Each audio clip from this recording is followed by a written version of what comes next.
शुभ दोपहर, good afternoon. हम लोग ब्रिटिश काल के सुदृढ़ीकरण की व्यवस्था को विभिन्न नीतियों के माध्यम से देखेंगे।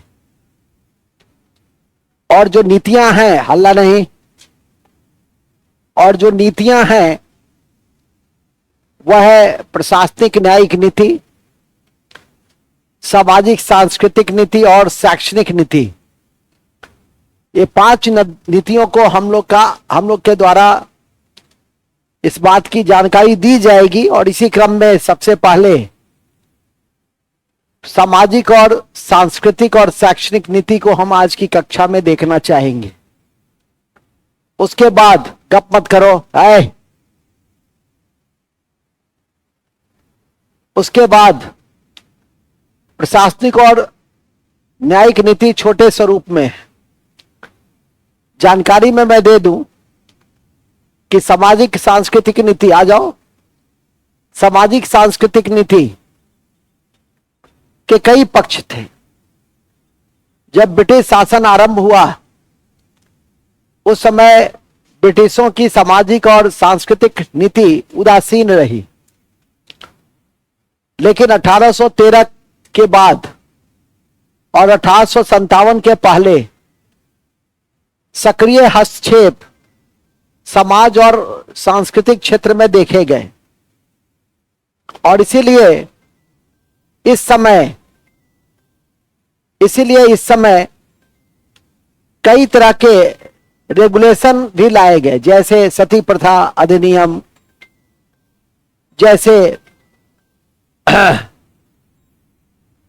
जैसे स्लीमन के द्वारा ठगी प्रथा का अंत, बेंटिंग के द्वारा सती प्रथा अधिनियम लाए गए राजा राम मोहन राय के प्रयासों से, जैसे एलन बरो के द्वारा दास प्रथा को समाप्त करवाया गया, नरवली प्रथा हेस्टिंग्स के काल में खत्म हुई,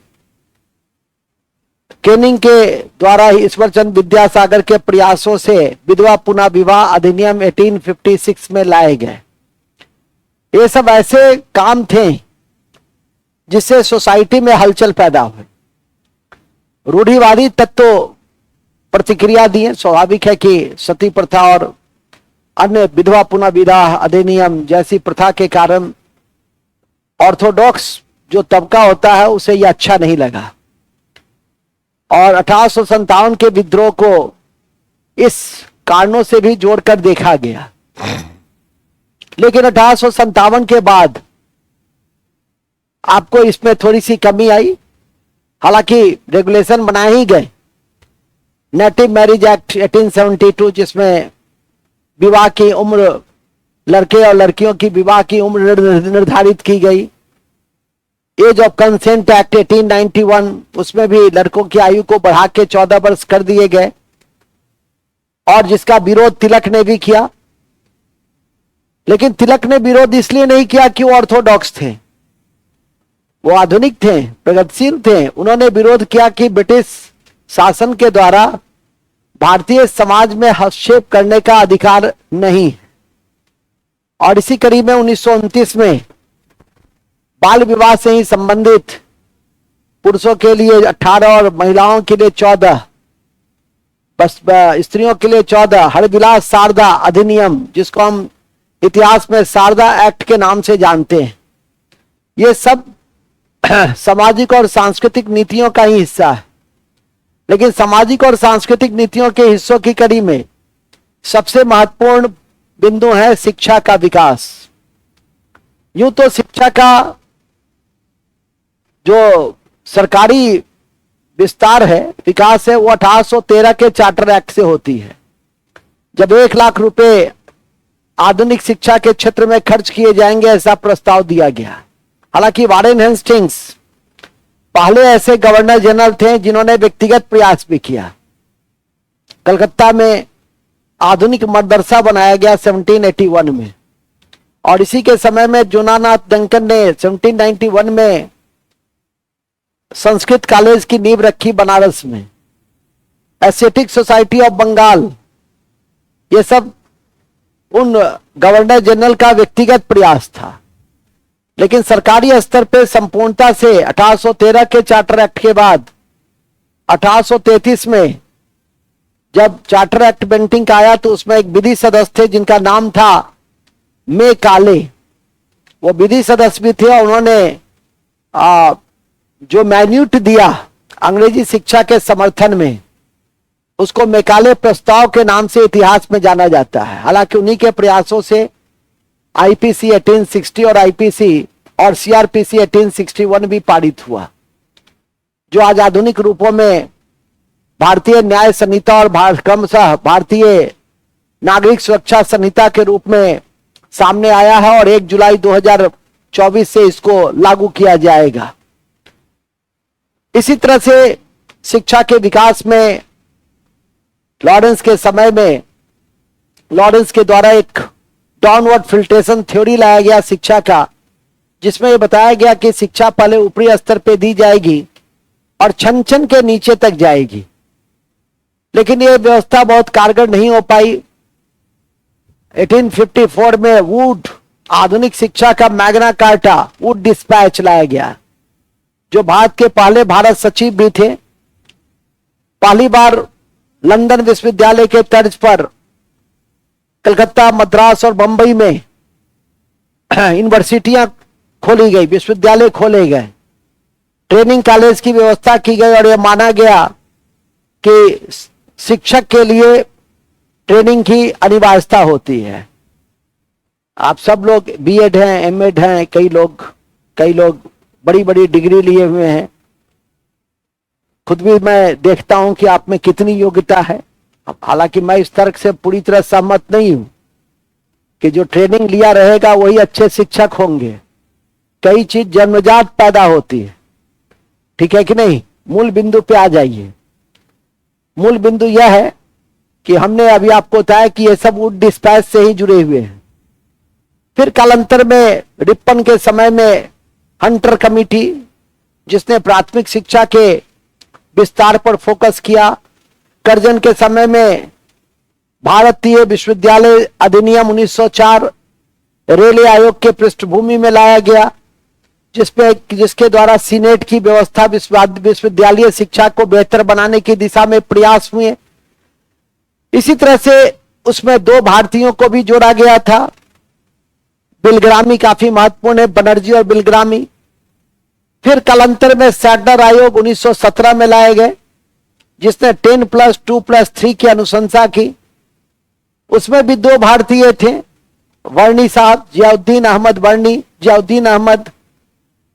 फिर बाद में वर्धा योजना जाकिर हुसैन के द्वारा प्रस्तुत किया गया, जो गांधी के विचारों को जो हरिजन पत्रिका में वर्णित की गई थी, उन सबका एक संकलन था वर्धा योजना। और फिर अंत में आजादी से पहले सार्जेंट योजना, जो 6 से 11 वर्ष के बच्चों को प्राथमिक शिक्षा अनिवार्यीकरण पे बल देगा, जिसके ऊपर विचार गोपाल कृष्ण गोखले ने सबसे पहले दिया था कि प्राथमिक शिक्षा का अनिवार्यीकरण होना चाहिए। हालांकि बड़ौदा जैसी रियासत ने अपने यहां प्राथमिक शिक्षा का अनिवार्यीकरण करने का निर्देश जारी किया था। आजादी के बाद राधा कृष्णन आयोग और उसी के अनुशंसा पर यूजीसी का गठन, यूनिवर्सिटी ग्रांट कमीशन का गठन, जिसके वर्तमान अध्यक्ष मिस्टर जगदीश कुमार है। कालांतर में पहली शिक्षा राष्ट्रीय शिक्षा नीति घोटारी आयोग बना 1964 में, और दूसरी राष्ट्रीय शिक्षा नीति 1986 में, और तीसरी अभी 2020 में कस्तूरी रंगन की अध्यक्षता में बनाई गई, और जिसके द्वारा शिक्षा का जो नवीन स्वरूप है, अब बीएससी वगैरह, बीए वगैरह 4 वर्षों का निर्धारित कर दिया गया। तो यह है शिक्षा का विकास, जो ब्रिटिश भारत से लेकर आधुनिक भारत तक आपने देखा। इन्हीं सब बिंदुओं की आज हमारे द्वारा व्याख्यान दी जाएगी। आरंभ करता हूं और लिखता हूं सामाजिक सांस्कृतिक नीति शिक्षा के विशेष संदर्भ में।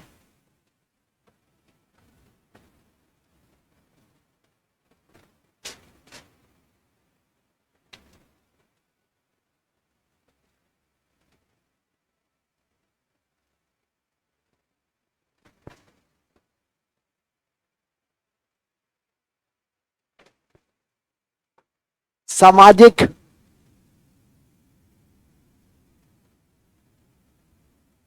सांस्कृतिक नीतियां शिक्षा के विकास के संदर्भ में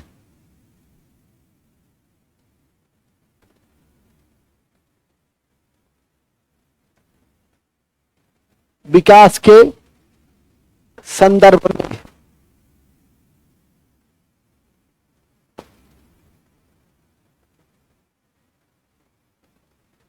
ठीक है।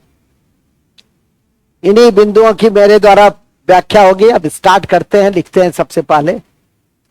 ब्रिटिश भारत में साम्राज्य के सुदृढ़ीकरण के लिए साम्राज्य के सुदृढ़ीकरण के लिए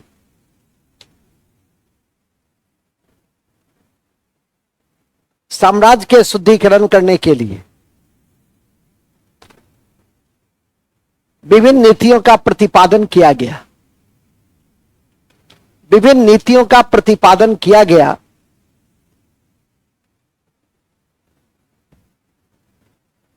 विभिन्न नीतियों का प्रतिपादन किया गया।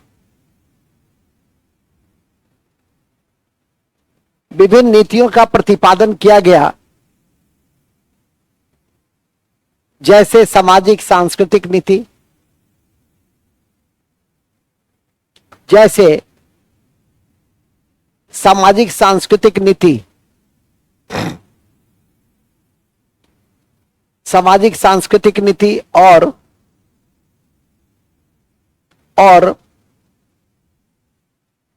सामाजिक सांस्कृतिक नीति और प्रशासनिक न्यायिक नीति, प्रशासनिक न्यायिक नीति, प्रशासनिक न्यायिक नीति एवं प्रशासनिक न्यायिक नीति एवं आर्थिक नीति, आर्थिक नीति, भू राजस्व व्यवस्था, आर्थिक नीति और भू राजस्व व्यवस्था, आर्थिक नीति और भू राजस्व व्यवस्था। ठीक है। आर्थिक नीति और भू राजस्व व्यवस्था। तो हमारी पहली कक्षा सामाजिक और सांस्कृतिक नीति और शिक्षा के विकास से है। आज सबसे पहले हम लोग इसको देखने का प्रयास करेंगे। तो पैग आप चेंज कीजिए। अब टॉपिक है आपका क्या? ये तो नीतियों के माध्यम से ब्रिटिश साम्राज्यवाद को सुदृढ़ीकरण करने का क्या किया? प्रयास किया। तो उस प्रयास के क्रम में पहला नीति कौन है? सामाजिक सांस्कृतिक नीतियां शिक्षा के विकास के संदर्भ में। टॉपिक हमारा आज का यही है। ठीक है, शिक्षा के विकास के संदर्भ में। चलिए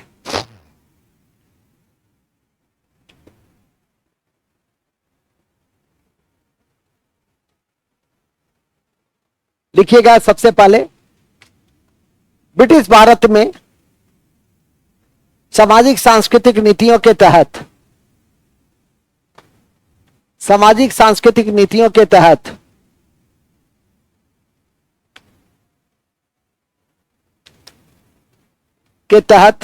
चार चरण उल्लेखनीय, चार चरण उल्लेखनीय है। पहला चरण क्या है? प्रथम चरण। प्रथम चरण है 1772 से 1813 तक। इसमें था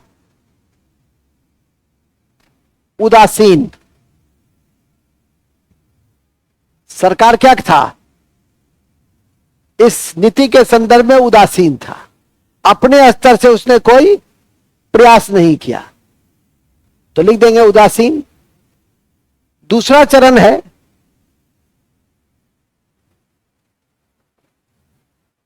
दूसरा चरण है 1813 से 1857 तक सक्रिय हस्तक्षेप, सक्रिय हस्तक्षेप क्या था? सक्रिय हस्तक्षेप था। अब इस सक्रिय हस्तक्षेप की कड़ी में क्या क्या किया सरकार ने, तो लिखेंगे इस कड़ी में, इस कड़ी में रुक जाओ, पहले पहले चरण का लिख दो, पहले चरण का नहीं तो पहले चारों चरण लिख दो, तब एक एक बिंदु को स्पष्ट कर देंगे। तीसरा चरण लिखो, रुक जाओ, तीसरा चरण लिखो। तीसरा चरण 1857 से 1885 तक, तीसरा चरण है 1857 से 1885 तक। इस चरण में रूढ़िवादी तत्वों को बढ़ावा दिया, रूढ़िवादी तत्वों को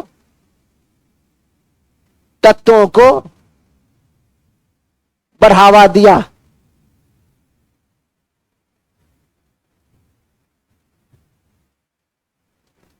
रूढ़िवादी तत्वों को बढ़ावा दिया, ठीक है। इसके बाद चौथा चरण है, और चौथा चरण है, और चौथा चरण है 1885 से 1947 तक। राष्ट्रीय आंदोलन के प्रभाव में सरकार ने सीमित सुधार किया। राष्ट्रीय आंदोलन के प्रभाव में, राष्ट्रीय आंदोलन के प्रभाव में, राष्ट्रीय आंदोलन के प्रभाव में सरकार ने सीमित सुधार किया, सीमित सुधार किया, ठीक है। राष्ट्रीय आंदोलन के प्रभाव में सरकार ने सीमित सुधार किया, ओके। अब आ जाइए, अब सभी चरणों के विषय में थोड़ा थोड़ा लिख देंगे। तो लिखेंगे प्रथम चरण, अब लिखो प्रथम चरण में, प्रथम चरण में सरकार ने साम्राज्यवादी और व्यापारिक हितों को, सरकार ने साम्राज्यवादी और व्यापारिक हितों को, साम्राज्यवादी और व्यापारिक हितों को ध्यान में रखते हुए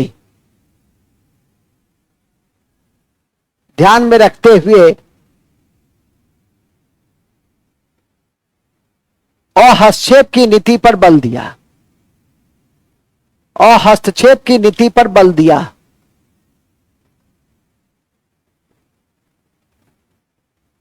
और हस्तक्षेप की नीति पर बल दिया।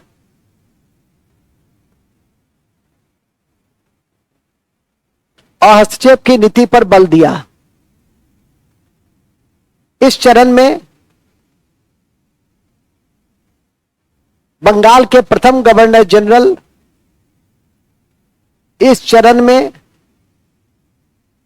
बंगाल के प्रथम गवर्नर जनरल,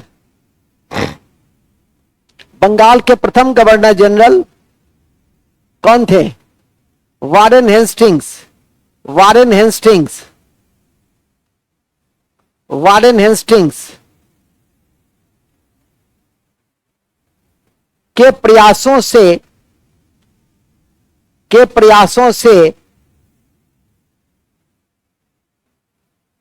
कई पहल किए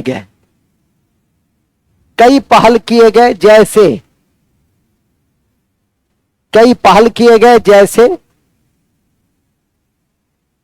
सर विलियम्स जोन्स ने, जैसे पहला पहल क्या था? पहला पा लिखेगा। जैसे sir William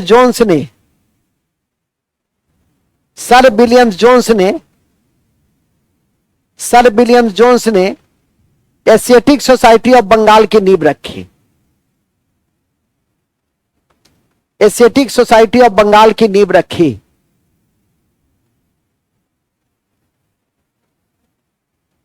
Asiatic society of Bengal की नींव रखी।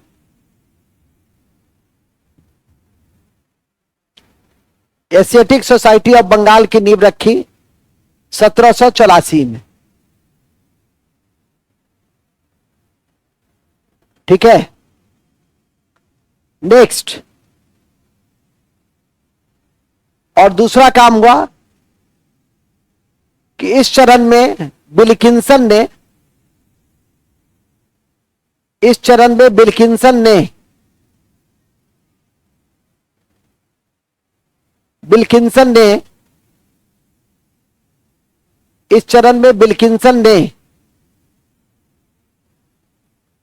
ने श्रीमद् भागवत गीता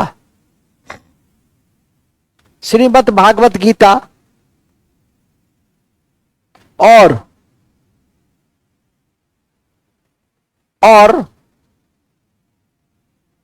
श्रीमद् भागवत गीता और हितोपदेश का अनुवाद किया। हितोपदेश का अनुवाद किया।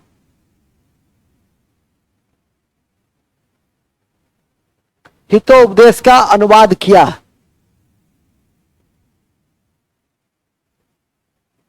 हितोपदेश का अनुवाद किया। वही सर विलियम जोन्स ने अभिज्ञान शाकुंतलम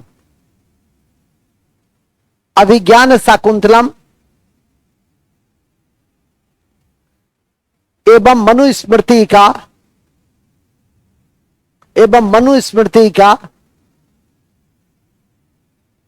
मनुस्मृति का अंग्रेजी में अनुवाद किया गया। अंग्रेजी में अनुवाद किया गया।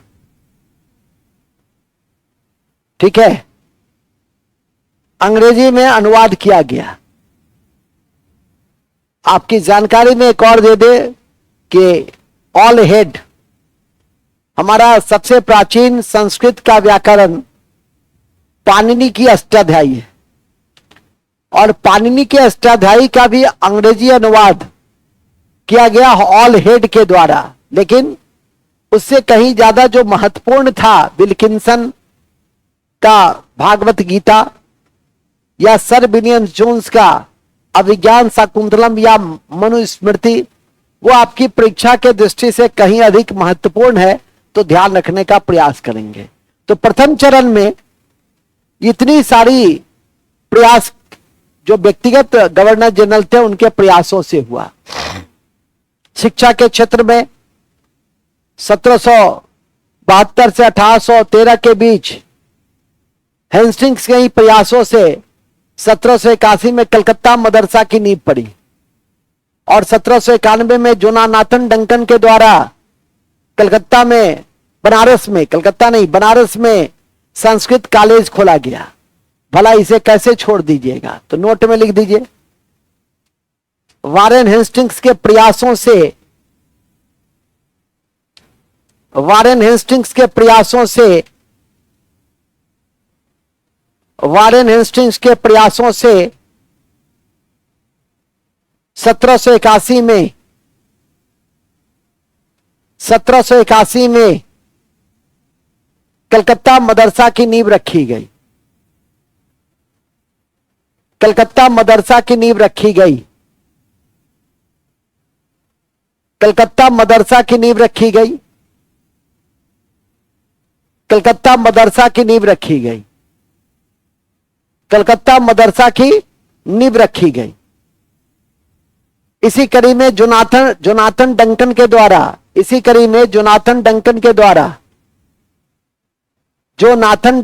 द्वारा जोनाथन डंकन के द्वारा, इसी कड़ी में जोनाथन डंकन के द्वारा बनारस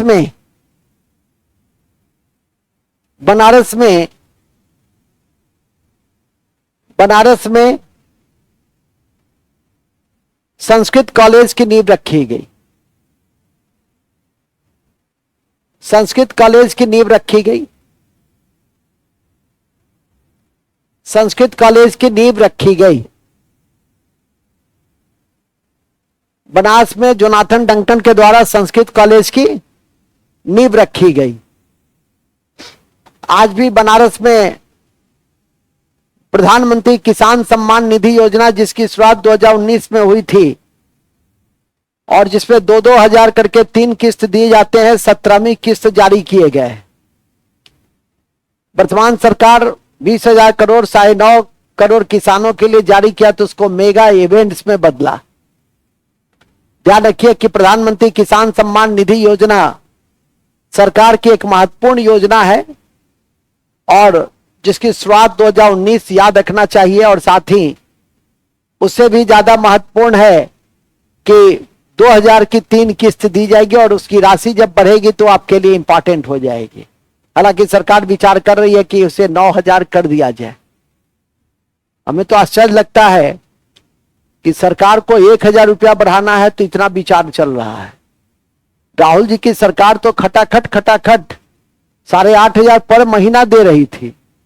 कहां से अर्थव्यवस्था का आकलन था उनके पास कि बीपीएल के नीचे रहने वाली सभी महिलाओं को हम 8,500 खटाखट देने लगेंगे, ये हमें समझ से परे है। खैर, और मैंने बताई कि चुनाव में बहुत वादे होते हैं, जनता ने पूरी तरह भरोसा नहीं किया। खटाखट स्कीम जो है, सबसे पहले अपने ही कांग्रेस शासित राज्य में लागू करके देख लें कि अर्थव्यवस्था पर क्या स्थिति पड़ती है, क्या बोझ पड़ता है, क्या होता है, अन्य सारी योजनाएं चल पाएगी कि नहीं चल पाएगी। हमारे देश में योजना भी तो 100 से अधिक चलती है। हाँ, सभी योजनाओं को बंद कर दिया जाए और खटाखट योजना यदि शुरू हो जाए तो हो सकता है कि योजना सफल हो जाए, लेकिन सभी योजनाओं को एक योजना तो चलती नहीं है, एक विभाग में चलती नहीं है, कई क्षेत्रों में चलती है, स्वाभाविक है। खैर, चलिए मूल में आ जाइए। तो मूल यह है कि जैसा कि मैंने अभी आपको बताया कि पहले चरण में इन तथ्यों को स्मरण में रखना है, और ये सर विलियम जोन्स का एशियाटिक सोसाइटी ऑफ बंगाल तो कमीशन में कम से कम 2500 बार पूछा हुआ क्वेश्चन है। किसने स्थापित किया, कब स्थापित किया, कहां स्थापित किया, ठीक है कि नहीं। और जोनाथन डंकन का जो 1791 का संस्कृत कॉलेज और आधुनिक मदरसा, इसे हर संभव स्थिति में याद करके रखेंगे। साथ ही जो ट्रांसलेशन की गई उस पर भी नजर रखने का प्रयास करेंगे। दे देगा सत्य पर विचार करें, और ऐसी स्थिति में आपके पास नॉलेज रहेगा तो आप अच्छे से बनाइएगा, नहीं नॉलेज रहेगा तो स्वाभाविक है कि गड़बड़ करके आ जाइएगा, ठीक है कि नहीं। अब हम चलते हैं दूसरे चरण में। असल चरण तो दूसरा चरण ही है। दूसरा चरण क्या है? सक्रिय हस्तक्षेप। ये भी क्वेश्चन पूछ सकता है कि 1813 से 1857 के बीच ब्रिटिश की सांस्कृतिक नीति, सामाजिक सांस्कृतिक नीति का स्वरूप क्या था? ए, उदासीन। 2, सक्रिय हस्तक्षेप। 3, रूढ़िवादी तत्वों को बढ़ावा देना। 4, सीमित सुधार करना। ठीक है कि नहीं। एनसीईआरटी के लाइन को याद रखिएगा तो अच्छा रहेगा, ठीक है। कोई भी परीक्षा हो, चाहे बीपीएससी हो कि यूपीएससी हो, एनसीईआरटी बेस है, इसलिए एनसीईआरटी को आधार मान के और एनसीईआरटी पर ही आधारित यह कक्षा है, तो स्वाभाविक है कि उसी को थोड़ा परिमार्जित परिष्कृत रूपों में उन बिंदुओं की व्याख्या कर दी जाती है। आगे चलेंगे दूसरे चरण में। आइए, सक्रिय हस्तक्षेप। अब इसके तहत लिखेंगे सक्रिय हस्तक्षेप। इस कड़ी में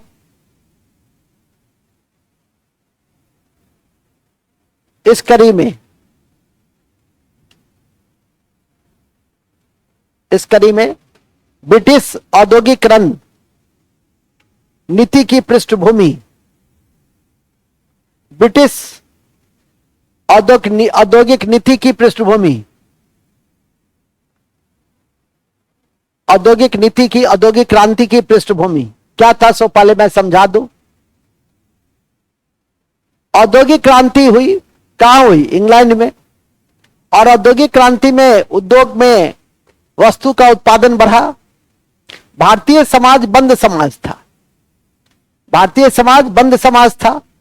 यहां पर बंद तो ऐसा था कि यहां पे सौंदर्य के लिए मुल्तानी मिट्टी का ही लोग प्रयोग कर लेते थे, ठीक है कि नहीं, लेकिन बाहरी किसी उत्पाद का प्रयोग नहीं करते थे।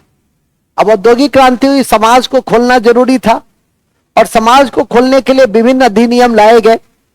जब समाज खुलेगा तभी औद्योगिक उत्पाद बिकेगा, सीधा सा कॉन्सेप्ट था।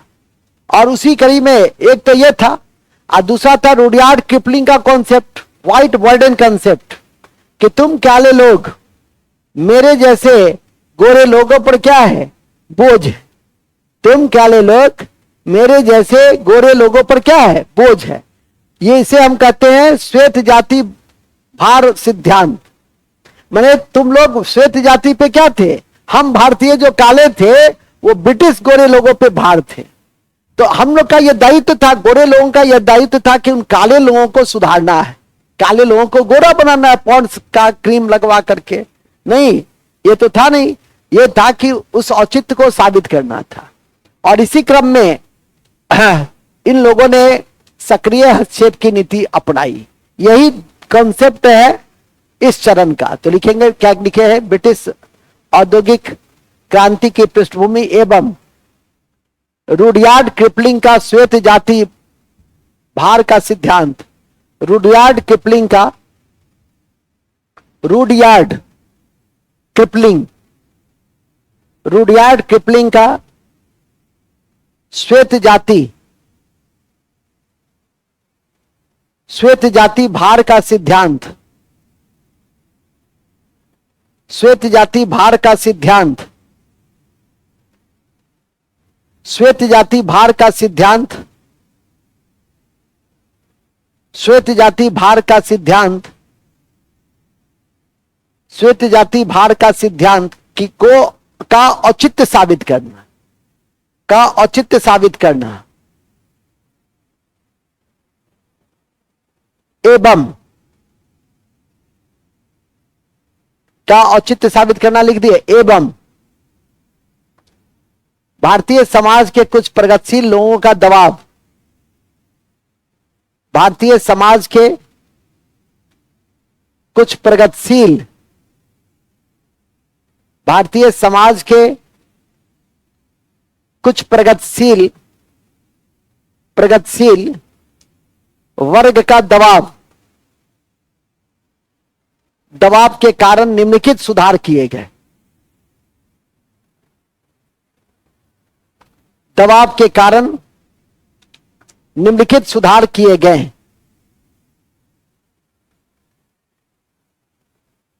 निम्नलिखित सुधार किए गए जैसे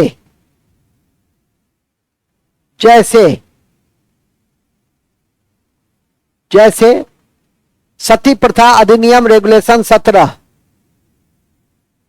सती प्रथा अधिनियम रेगुलेशन 17, रेगुलेशन 17 बेंटिंग के समय में, बेंटिंग के समय में, बेंटिंग के समय में,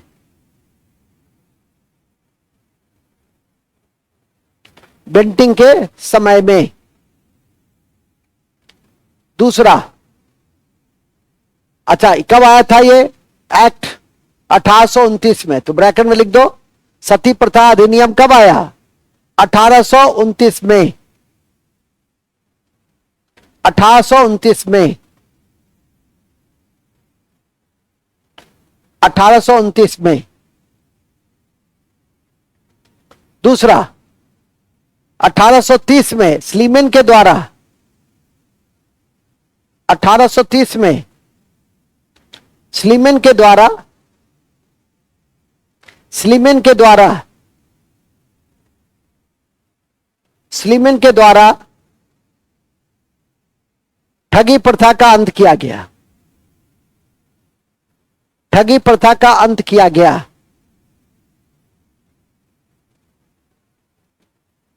ठगी प्रथा का अंत किया गया।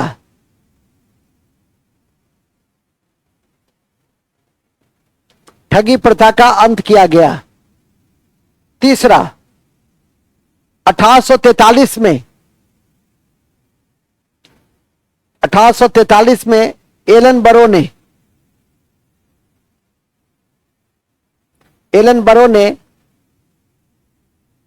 दास प्रथा को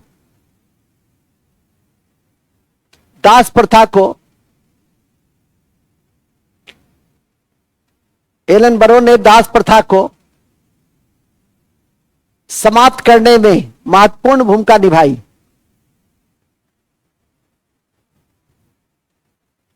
महत्वपूर्ण भूमिका निभाई।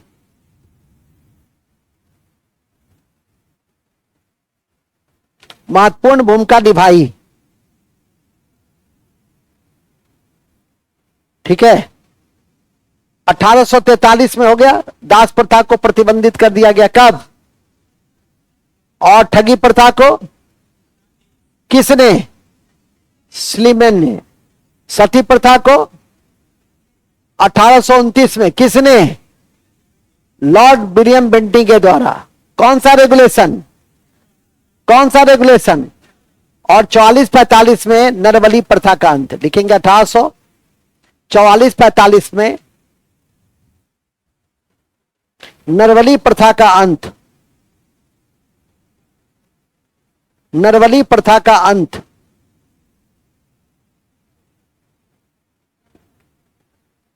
नरबली प्रथा का अंत। किस प्रथा का अंत? नरबली प्रथा का अंत।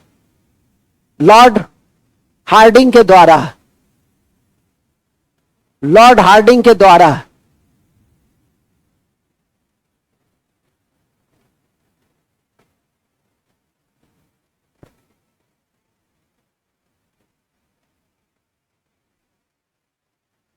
ठीक है, किसके द्वारा? लॉर्ड हार्डिंग के द्वारा। ओके, ध्यान रखिएगा। एक मिनट, एक और लिख लीजिए। नहीं तो रुकिए। हाँ बेटा, कैसे हो? हाँ, खुश? नहीं, क्लास में थे बेटा। ठीक हो? अच्छा, खुश रहो, शुभ आशीर्वाद है। आईएएस बनो। ठीक चल रहा है सब? अच्छा ठीक है। तो यूपीएससी का पेपर देखे थे ना? अच्छा, मैं भेज देता हूँ। ठीक है, तुरंत। ओके, फिर बात करता हूँ। ओके ठीक।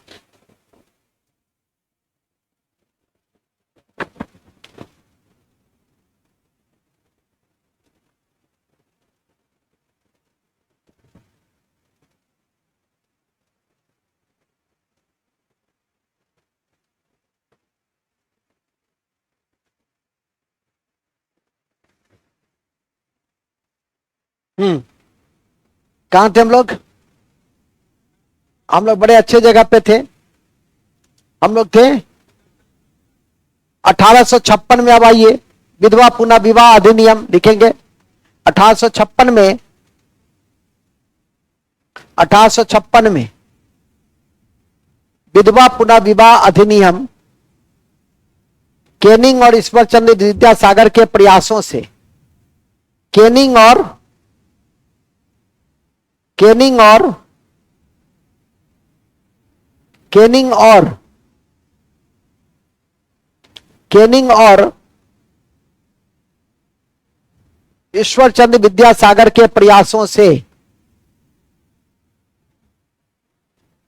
ईश्वरचंद्र विद्यासागर के प्रयासों से लाया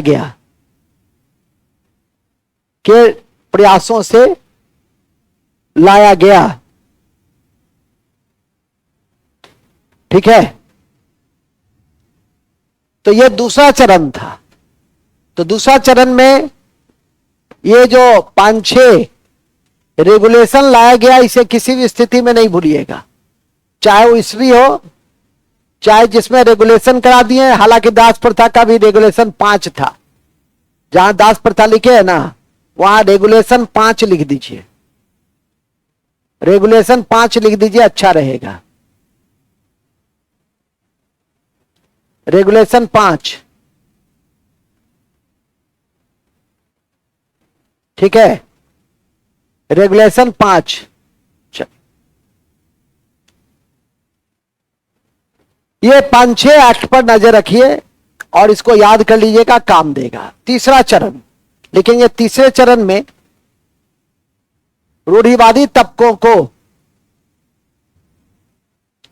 तीसरे चरण में रूढ़िवादी तबकों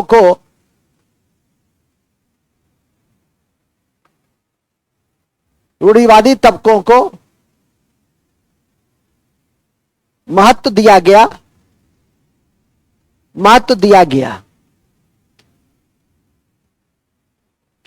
रूढ़िवादी तबकों को महत्व दिया गया और पुनः हस्तक्षेप की नीति अपनाई गई, और पुनः हस्तक्षेप की नीति अपनाई गई, और पुनः हस्तक्षेप की नीति अपनाई गई।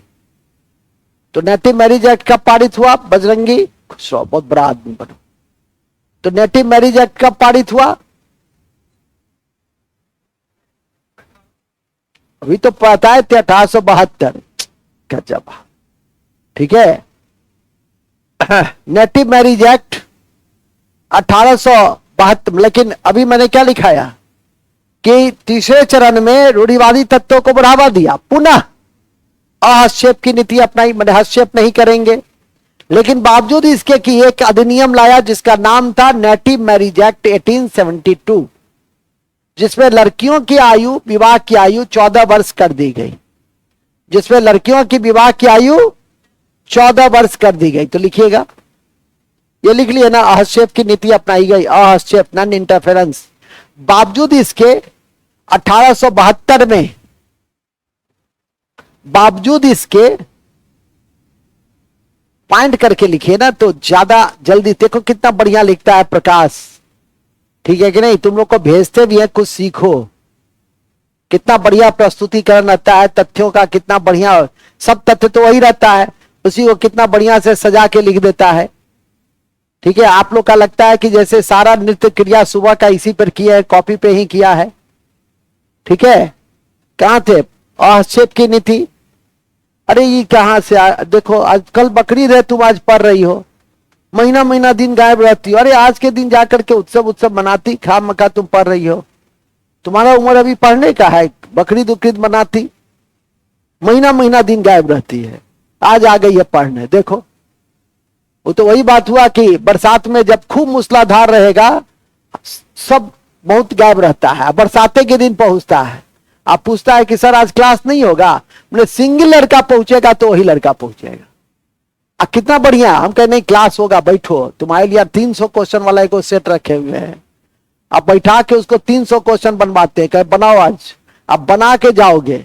ठीक है कि नहीं? हम भी तो ऐसा ही गुरु हैं, धरते हैं उसको कि तुम कितना महीना से 15 दिन से गायब था, आज पहुंच गया। जब आज सारा लोग आराम कर रहा है, आने की स्थिति नहीं है, तो आज बैग लेके पहुंच रहा है। ठीक है, तो वही आज यही की है। सर कल भी तो आए थे, अच्छा कल आए थे, पृष्ठभूमि तैयार है। चलो नेक्स्ट। तुम ठीक हो बाबू? तुम ठीक हो? आजकल देखते हैं रोज आती हो, तो पूछ लिया कि ठीक है कि नहीं। ठीक है, आगे चलिए। सर आपका यही आचरण नहीं ठीक है, इसीलिए हम लोग नहीं आते हैं। ठीक है कि नहीं? टोक देते, टोकते क्यों है सर? आने दीजिए, हमको मन है, आ गए, बैठ गए, फिर जब मन होगा चले जाएंगे। ठीक है, चलो नेक्स्ट। कहां थे हम लोग? नेक्स्ट है, अभी बड़े अच्छे जगह पे थे। हाँ, 1872 में native marriage act, native marriage act 1872 में पारित हुआ, या बावजूद इसके कि 1872 में नेटिव मैरिज एक्ट पारित किए गए, क्या दिक्कत है? बावजूद इसके क्या हस्तक्षेप की नीति थी, बावजूद इसके नेटिव मैरिज एक्ट 1872 में पारित किए गए, जिसमें लड़की की विवाह की आयु 14 वर्ष कर दी गई। नेटिव मैरिज एक्ट पारित किए गए, नेटिव मैरिज एक्ट पारित किए गए। ठीक है, ओके। चौथा चरण, अब चौथा चरण क्या था? 1885 के बाद। तो 1885 के बाद क्या हुआ? दो महत्वपूर्ण बिंदु था। कांग्रेस की स्थापना हुई 1850, चौथा लिखेंगे चौथा चरण। चौथा चरण में राष्ट्रीय आंदोलन के प्रभाव में, राष्ट्रीय आंदोलन के प्रभाव में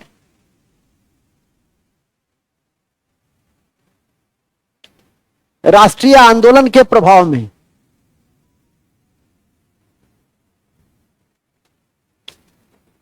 राष्ट्रीय आंदोलन के प्रभाव में राष्ट्रीय आंदोलन के प्रभाव में राष्ट्रीय आंदोलन के प्रभाव में सीमित समाज सुधार अधिनियम लाया गया। सीमित समाज सुधार आंदोलन लाया गया। सीमित समाज सुधार आंदोलन लाया गया। जैसे 1891 में 1891 में बीएम मालवाड़ी के प्रयासों से, बीएम मालवाड़ी के प्रयासों से, बड़ा उल्लेखनीय नाम है, याद रखिएगा, बीएम मालवाड़ी के प्रयासों से एज ऑफ कंसेंट एक्ट लाए गए। एज ऑफ कंसेंट एक्ट लाए गए। एज ऑफ कंसेंट एक्ट लाया गया, जिसका विरोध तिलक ने किया, जिसका विरोध तिलक ने किया। एज ऑफ कंसेंट एक्ट लाया गया, जिसका विरोध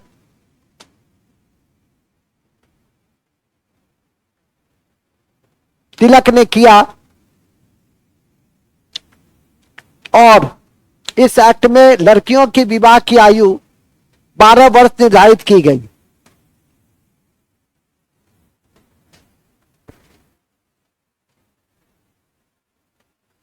इस एक्ट में लड़कियों की विवाह की आयु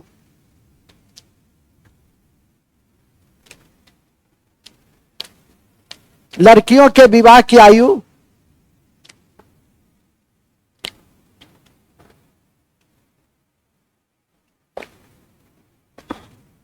लड़कियों के विवाह की आयु 12 वर्ष निर्धारित की गई।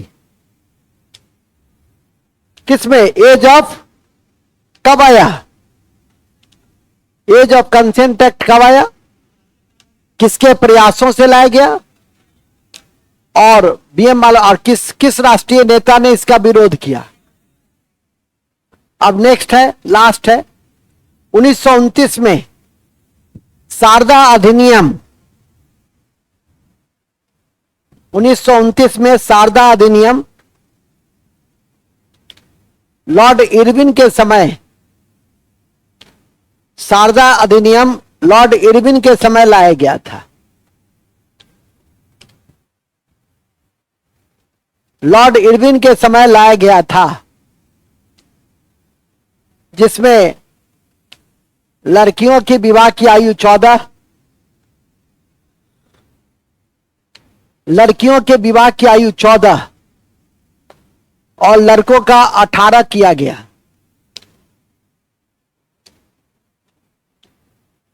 और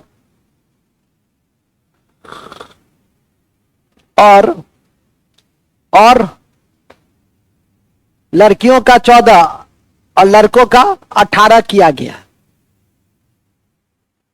18 किया गया। ठीक है, 14 और 18। कमीशन में एक्यूरेसी के साथ सब कुछ जानना चाहिए। कौन सा तथ्य कहां आ जाए कोई नहीं जानता है, इसलिए हर बात को तोड़ तोड़ के पढ़ना चाहिए। और भविष्य का भी रास्ता इससे बन जाता है, यदि हर तरह का बिंदु को किस पृष्ठभूमि में लाया, कौन कौन सा लाया, क्या उसमें प्रोविजंस थे, इन सबको किसके समय लाए। जैसे 1891 में लेंसडाउन के समय में, लेंसडाउन लिखे हो तो लिख लो, नहीं लिखे हो तो लिख लो, कोई बात नहीं है। 1891 में जो एज ऑफ कंसेंट एक्ट लाया गया, किसके समय लाया गया था? लेंसडाउन के समय लाया गया था। लेंसडाउन गवर्नर जब वायसराय थे, अरे जहां लिखे हो ना 1891, सबके समय में बता रहे ना, बेंटिंग, एलन बरो। अब ये किसके समय आया? तो लेंसडाउन के समय। लेंसडाउन के समय में क्या दिक्कत है?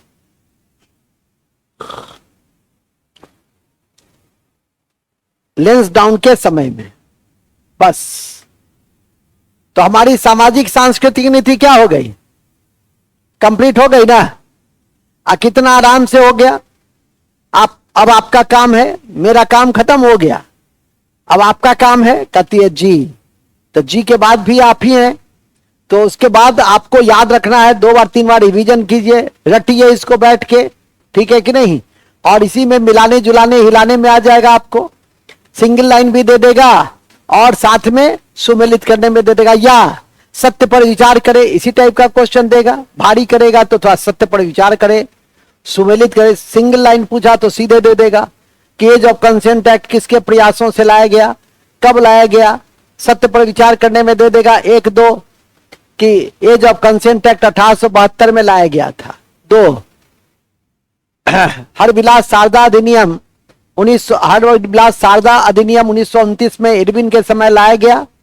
लड़कियों के लिए विवाह की आयु 14, लड़कों का 18 निर्धारित किया गया। ए 1 सही है, बी 2 सही है, 1 2 सही है ना, 1 सही है ना 2 सही है, इसमें 2 सही है, ठीक है कि नहीं। मतलब जो भी होगा 2, सिर्फ 2 सही है। तो इस तरह से ऐसा नहीं है कि सत्य पर विचार दे दे तो बहुत कठिन हो। हाँ, एक्यूरेसी परफेक्शन रहना चाहिए। जितना एक्यूरेसी परफेक्शन रखिएगा उतना आपके लिए आसान है। अब हम लोग चलते हैं, हमारा सामाजिक सांस्कृतिक नीति हो गया, लेकिन उसमें एक छोटा सा टॉपिक था शिक्षा के विकास के संदर्भ में। तो उसको लिखेंगे ना, शिक्षा के विकास में, ब्रिटिश काल में शिक्षा के विकास में 10-12 बिंदु हैं, 7-8 समिति है, उसका रिकमेंडेशन है, उसको ध्यान रखिए। यहां से 1 से 2 क्वेश्चन आने की उम्मीद रहती है।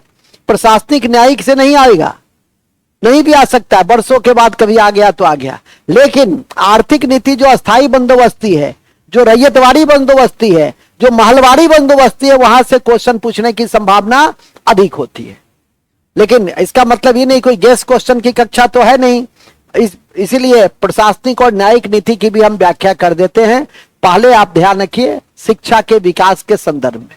तो लिखो शिक्षा का विकास, ब्रिटिश काल में शिक्षा का विकास, ब्रिटिश काल में शिक्षा का विकास, ठीक है।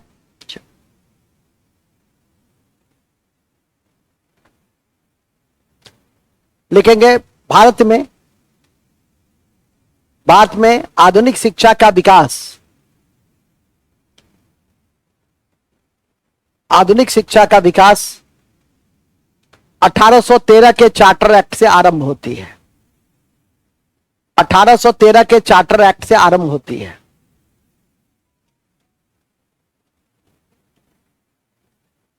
होती है 1813 के चार्टर एक्ट से आरंभ होती है। अति महत्वपूर्ण है कि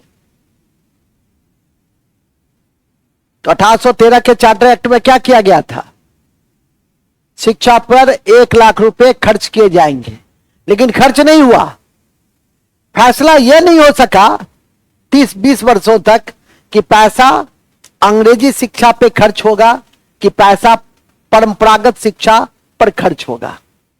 तो अंत में उसके एक डिबेट भी चलता है, एंग्लो ओरिएंटल डिबेट, आंग्ल प्राच्य विवाद, कि आंग्ल प्राच्य विवाद की पैसा अंग्रेजी शिक्षा पे खर्च होगा कि प्राच्य विद्या पर, पुरानी शिक्षा पर। 20 साल तक यह विवाद चलता रहा और अपना अपना खेमा, अपना अपना तर्क देता रहा, जिसका निराकरण मेकाले के द्वारा 1835 में किया गया अंग्रेजी शिक्षा के प्रस्ताव को देकर। क्योंकि अंग्रेजी शिक्षा क्यों लाया, आधुनिक शिक्षा क्यों लाया, उद्देश्य स्पष्ट था। जैसे जैसे साम्राज्य का विस्तार हो रहा था, डॉक्यूमेंटेशन की समस्या थी, क्लर्क की समस्या थी। अब ब्रिटेन से जो क्लर्क लाया जाता वो महंगा होता था, इसीलिए स्थानीय स्तर पे उसको उसका विकास करना था, जो थोड़ा बहुत अंग्रेजी जान जाए।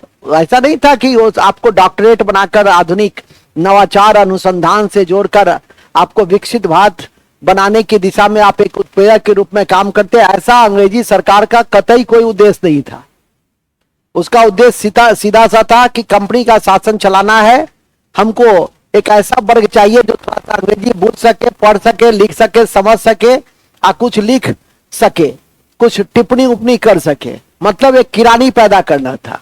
और वो मानसिकता आज भी हमारे देश में युवाओं में काम करती है, ठीक है कि नहीं, कि रूल करने की टेंडेंसी कम होती है बनिस्पत की किरानी बन जाए, कहीं छोटी सी जगह पे पहुंच जाए, ठीक है। इस तरह की मानसिकता अधिक काम करती है। हमारा एक दोस्त था, स्कूल के दिनों में स्टूड फर्स्ट आता था, मतलब तीनों सेक्शन में फर्स्ट आता था। हम लोग तो बहुत पीछे थे क्योंकि खेल की दुनिया से ज्यादा नाता रिश्ता रहता था, लेकिन मैंने देखा कि वो किरानी बन गया। हम लोग यूपीएससी की तैयारी कर रहे थे, आईएएस की तैयारी कर रहे थे, और किरानी बन के, एलडीसी बन के जो खुश था पूछो मत। एक तो कुत्ता का पट्टा की तरह एक तो आई कार्ड लटका लेता था, मंत्रालय पहुंच जाता था। हम कहे कि तुम्हारे ही जैसे लोग 10 साल के बाद जो दिल्ली के अपार्टमेंट से के छत से कूद करके नीचे गिरते हैं और आत्महत्या करते हो, तुम्हारे ही जैसे लोग होते हैं, क्योंकि बाद में तुमको फ्रस्ट्रेशन होगा और तब तक समय बीत जाएगा। लेकिन शुरुआत में जो तुमको 10-20 हजार रुपया मिल रहा है, बहुत खुश हो। हम लोग बेरोजगार थे, समाज की नजर में हम लोग क्या थे, बेरोजगार थे। लेकिन होता भी है ना कि जब बड़ी चीज लेनी होती है तो थोड़ा सा इंतजार करना पड़ता है, वक्त लगता है, उसमें पेशेंस रखना पड़ता है, अपनी कमियों को लगातार दूर करने के लिए आत्ममूल्यांकन करते रहना पड़ता है। लेकिन उन्होंने आज की दौर में अब कभी आता है, दरभंगा मिलता है तो फ्रस्ट्रेशन दाढ़ी बढ़ी हुई, ठीक है कि नहीं, बड़ा फ्रस्ट्रेटेड पीपुल के रूप में रहता है, समय से पहले ही बूढ़ा हो गया। आशा है समझ रहे होगे बजरंगी, समझ रहे हो ना? हाँ, तो इसीलिए जम के मेहनत, यही समय है कि जितना मेहनत कर सको। और अभी तो कहते ही है कि बिहार में नीतीश कुमार है, नौकरी का बहार है, 5.25 लाख नियुक्ति आ रही है अलग अलग विभागों में, और ऑफिसर ग्रेड से लेकर नॉन ऑफिसर तक।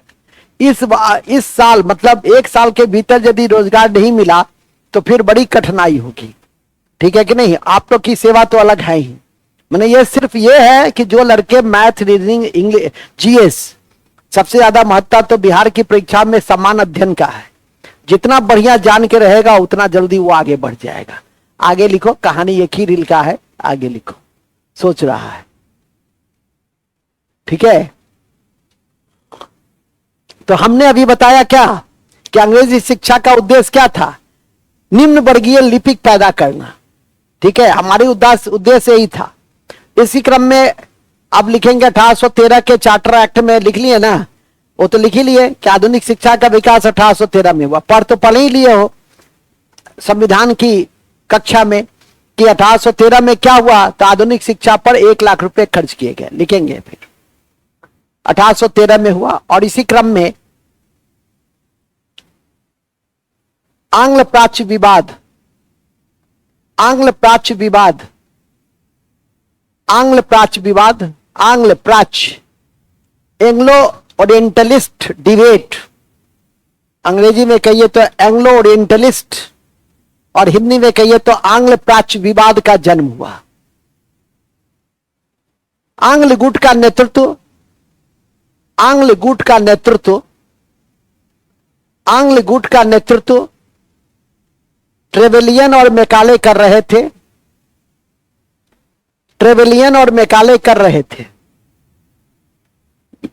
ट्रेवेलियन और मैकाले कर रहे थे, ट्रेवेलियन और मैकाले कर रहे थे, जबकि प्राच्य गुट का नेतृत्व,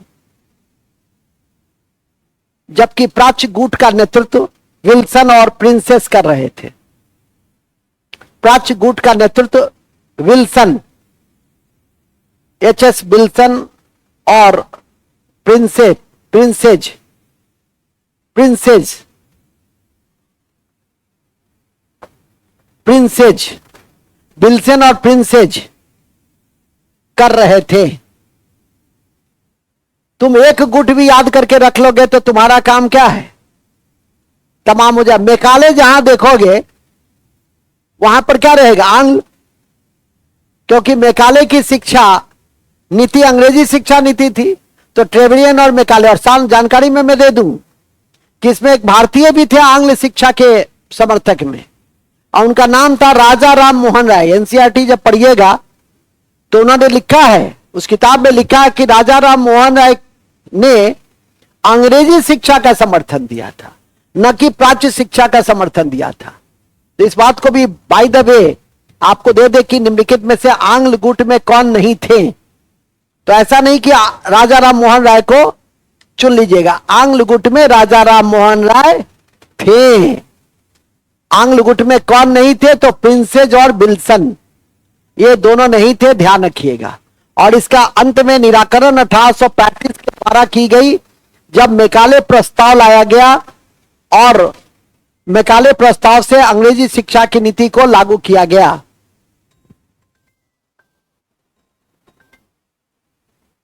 हेलो, हाँ जी, प्रणाम प्रणाम।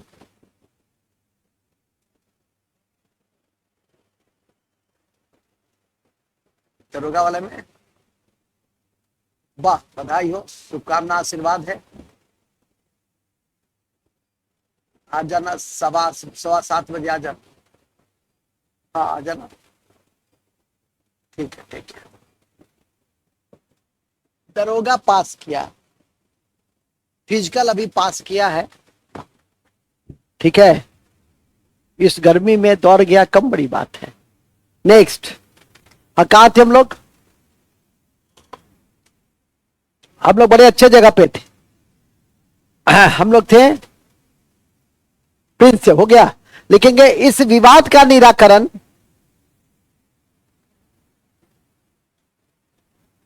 इस विवाद का निराकरण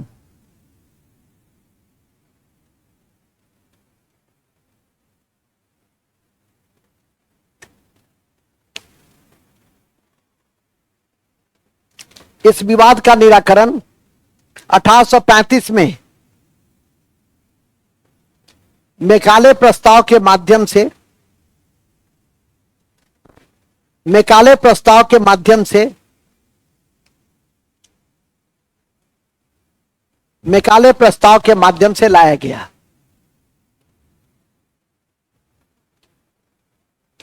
मैकाले प्रस्ताव के माध्यम से लाया गया, ठीक है, लाया गया मैकाले प्रस्ताव। इतना बड़ा अंग्रेज था वो कि कहता था कि यूरोप के एक अलमारी की पुस्तक पूरे भारतीय साहित्य पे भारी पड़ेगी। जो ये हजारों की संख्या में हमारा संस्कृत की रचनाएं हैं, उर्दू और पर्शियन की रचनाएं हैं, वो बेकार, और उसके सामने एक अलमारी जो अंग्रेजी की पुस्तक है वो कमजोर है। मतलब अंग्रेजी की पुस्तक, अंग्रेजी का इतना मानसिकता वाला ये व्यक्ति था, अंग्रेजियत जिसको कहते हैं। और उसने लिखा भी कि मैं एक ऐसा भारतीय वर्ग को तैयार करना चाहता हूं कि जो रंग रूप में तो भारतीय हो, लेकिन मानसिकता में अंग्रेज से भी बड़ा अंग्रेज हो। और उसमें वो कंप्लीट सफल रहा। आज भी वैसे लोग हैं जो रंग रूप में भारतीय हैं, लेकिन काम वो यूरोपियन देशों के हितों के संदर्भ में करते हैं या अमेरिकन देशों के हितों के संदर्भ में करते हैं। हमारे कई विदेश मंत्री, कई रक्षा मंत्री अमेरिकन और अन्य देशों के इंटरेस्ट को फुलफिल किया करते थे। पहली बार ऐसा हमने देखा है कि इस सरकार के कई मंत्री भारतीय इंटरेस्ट को ज्यादा बल देते हैं और जो विदेशी इंटरेस्ट है, जो अमेरिकन इंटरेस्ट है या अन्य देशों का जो इंटरेस्ट है, उसको कम बल देते हैं। ठीक है कि नहीं? मूल बिंदु पे आ जाइए। लोगों की अभी उतनी समझ नहीं हुई है तो स्वाभाविक है, क्योंकि कहते ही है कि भारतीय राजनीति में 3 सी की बड़ी भूमिका होती है। एक होता है कास्ट, दूसरा होता है क्रिमिनल, ठीक है कि नहीं? दूसरा क्या है? क्रिमिनल होती है। इसकी बड़ी भूमिका है। अब तो खैर बोरा समिति और बहुत सारे बिंदु पे लोग टिकट नहीं देते हैं, लेकिन फिर भी अभी भी टिकट मिलता है। बिहार में टिकट नहीं मिला क्या? वो जो मुंगेर में चुनाव लड़ा वो क्या था? वो उसकी पत्नी जो चुनाव लड़ रही थी वो क्या था? ऐसे बिंदु को जब तक हटाएंगे नहीं। मुन्ना शुक्ला क्या था? ऐसा तो नहीं कि धर्मात्मा व्यक्ति था, ठीक है कि नहीं? तो अभी भी समझ ही रहे हो सारी बातें, तुम्हारे सामने कई नेता, तुम जिताते भी हो अपने जातीय अस्मिता की रक्षा के लिए, ठीक है कि नहीं, अपनी जातीय अस्मिता की रक्षा के लिए कि मेरी जातीय स्वाभिमान का यह प्रतीक है, इससे दुर्भाग्य और क्या हो सकता है। चलो खैर मूल में आ जाओ। मूल में यह है कि मैकाले के ये दो एंगल याद रखिएगा। किसने कहा? मैकाले ने कहा। हर चीजें लिखाई, किताब को छाप नहीं देंगे हम, लेकिन उसके विषय में जो जानकारी है वो मैंने आपको बता दिया, ध्यान रखिएगा। मैकाले प्रस्ताव कब आया वो याद रखेंगे। और मैकाले कौन थे? मैकाले 1833 में विधि आयोग के सदस्य थे और उन्हीं के नेतृत्व में कालांतर में आईपीसी और सीआरपीसी का गठन भी हुआ, जो जिसका नया नामकरण हो गया है, उसको भी ध्यान रखने का प्रयास करेंगे। फिलहाल तो हम चलते हैं मैकाले से बाहर। मैकाले के बाद, मैकाले प्रस्ताव के बाद डाउनवर्ड फिल्ट्रेशन थ्योरी लाया गया, तो लिखेंगे। इसके बाद मैकाले प्रस्ताव के बाद downward filtration theory, downward filtration theory को ऑकलैंड ने क्रियान्वित किया। ऑकलैंड ने क्रियान्वित किया। ऑकलैंड ने क्रियान्वित किया। डाउनवर्ड फिल्ट्रेशन थ्योरी को ऑकलैंड ने क्रियान्वित किया।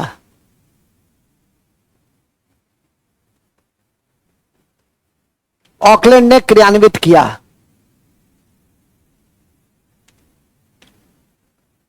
ऑकलैंड ने क्रियान्वित किया। किसने? नाम से स्पष्ट है, अंग्रेजी में कहते हैं डाउनवर्ड फिल्ट्रेशन थ्योरी, हिंदी में कहते हैं अधोमुखी निस्पंदन का सिद्धांत। क्या था कि हम ऊपर के लेवल में यदि एजुकेशन दे देंगे तो छन छन के नीचे के लेवल में जाएगा। जैसे एक एग्जाम्पल से मैं आपको समझाना चाहूंगा कि एक माता पिता के 5 पुत्र हैं। बड़े पुत्र पर अधिक खर्च किया जाएगा शिक्षा पे, और वो यदि बेहतर बन जाता है, ऊंचे पदों पे चला जाता है, तो छन छन के नीचे वाला जो भाई सब है वो सब भी अच्छा कर जाता है। मैंने कई फैमिली में ऐसा देखा है। लेकिन यहां पर तो सिर्फ 4-5 लोगों को शिक्षा देने की बात थी, नहीं, मास को शिक्षा देना था, और मास के लिए तो संसाधन की आवश्यकता थी और देने का औचित्य क्या था? मास को देने का। आज तक हम मास को शिक्षा कंप्लीट नहीं दे पाए। आज तक हमारा 100% लिटरेसी नहीं है। अभी मेरी एक शिष्या बीपीएससी पास किया, अभी ट्रेनिंग में विपाट में और भारत दर्शन करके आई है। अभी कुछ देर पहले उसने फोन भी किया था और उसने कहा, मैंने पूछा कि भारत दर्शन में कहाँ गई?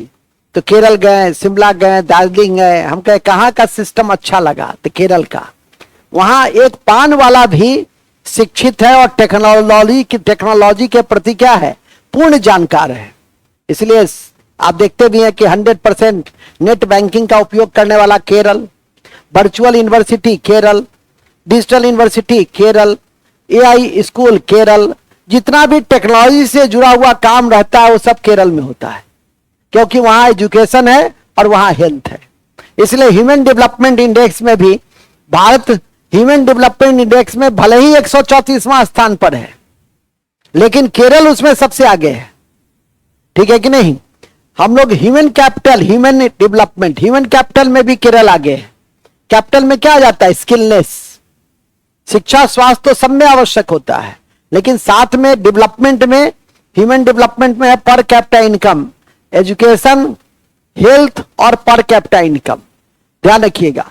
तो हम लोग वैश्विक मंच पर इसमें बहुत आगे नहीं है, लेकिन हम लोग के देश में केरल सबसे आगे के राज्य में सबसे आगे की पंक्ति में खड़ा है। मूल बिंदु पे आ जाइए फिलहाल। लेकिन ये सब भी आपकी परीक्षा के दृष्टि से जो मैं बीच में बोलता हूं वो सब भी आपके लिए बड़ा इंपॉर्टेंट होता है। बस लिख नहीं पाते हैं, परीक्षा में आ जाएगा तो कहेगी सर कॉपी में लिखा हुआ नहीं था कि डिजिटल यूनिवर्सिटी कहाँ खोला गया, वर्चुअल यूनिवर्सिटी कहाँ खोला गया, एआई पर आधारित स्कूल कहाँ खोला गया, लिखा हुआ नहीं था। वास्तव में लिखा हुआ नहीं होता, लेकिन जब मैं बोलता हूं तो अनेकों तथ्य बोलता हूं, आप उसको पकड़ नहीं पाते हैं, तो ये तो आपकी मानसिक समस्या है। अभी एक कतर एयरवेज है, जो पहला विश्व का पहला एआई बेस्ड एयर होस्टेस समा 20 को इंट्रोड्यूस किया है। नाम क्या है उसका? Qatar Airways. ठीक है, कतर एयरवेज मतलब हवाई जहाज में पहली एआई एयर होस्टेज होगी। ठीक है, आर्टिफिशियल इंटेलिजेंस पे आधारित एयर होस्टेज होगी जिसका नाम है समा 20। समा 20 उसको याद रखने का प्रयास करिएगा। ऐसे ऐसे कई बिंदु हैं जिसकी जानकारी दी जाती है। फिलहाल तो अपने मूल बिंदु पे रहिए। मूल बिंदु यह है कि हमने अभी आपको संज्ञान में दिया कि डाउनवर्ड फिल्ट्रेशन थ्योरी किसके द्वारा लागू किया गया? आकलैंड के द्वारा लागू किया गया। क्या था? तो आरंभ में शिक्षा हमें उच्च वर्ग तक देना है जो बाद में छन छन के नीचे तक जाएगी। इसी को कहा गया डाउनवर्ड फिल्ट्रेशन। फिल्ट्रेशन मतलब क्या होता है? फिल्ट्रेट, छन छन के, डाउनवर्ड मतलब नीचे तक जाने वाला थ्योरी। और इसका संबंध किससे है? एजुकेशन के डेवलपमेंट से है। खत्म। अब आइए नेक्स्ट। अच्छा, एक लाइन लिख देना नोट में। चार्ल्स ग्रांट को आधुनिक शिक्षा का जनक कहा जाता है। चार्ल्स ग्रांट को नोट में लिख देना लाल कलम से। चार्ल्स ग्रांट को आधुनिक शिक्षा का जनक कहा जाता है। चार्ल्स ग्रांट को आधुनिक शिक्षा का जनक कहा जाता है।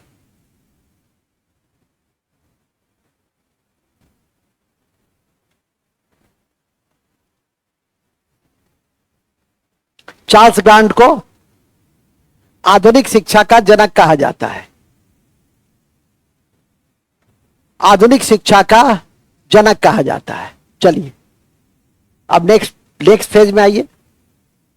एक और नोट लिख देना। लॉर्ड ब्लेजली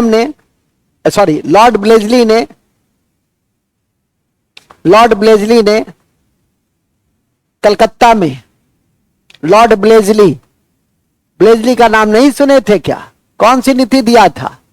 सहायक संधि। लॉर्ड ब्लेजली ने कलकत्ता में अधिकारियों के प्रशिक्षण के लिए अधिकारियों के प्रशिक्षण के लिए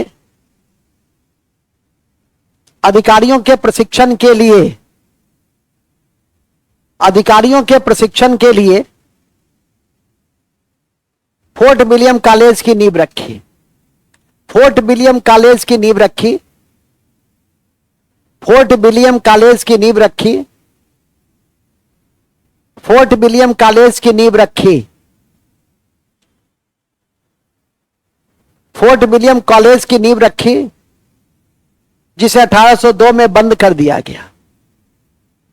जिसे 1802 में बंद कर दिया गया। और उसकी जगह ब्रिटेन का हेलीबरी कॉलेज जो था वो प्रशिक्षण देने लगा। लिख देंगे, इसकी जगह लंदन का हेलीबरी कॉलेज ने प्रशिक्षण देना आरंभ किया। इसकी जगह ब्रिटेन के हेलीबरी कॉलेज ने इसकी जगह ब्रिटेन के हेलीबरी कॉलेज ने प्रशिक्षण देना आरंभ किया। प्रशिक्षण देना आरंभ किया।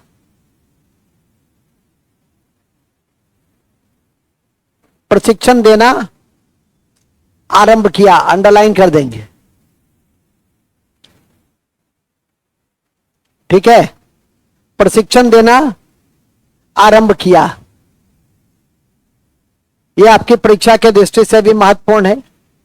नेक्स्ट नोट में एक और नोट लिखेंगे। 1817 में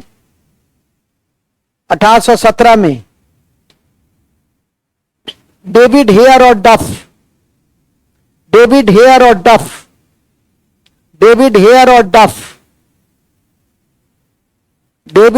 डफ एवं राजा राम मोहन राय ने हिंदू कॉलेज कलकत्ता में स्थापित किया। हिंदू कॉलेज कलकत्ता में स्थापित किया। हिंदू कॉलेज कलकत्ता में स्थापित किया।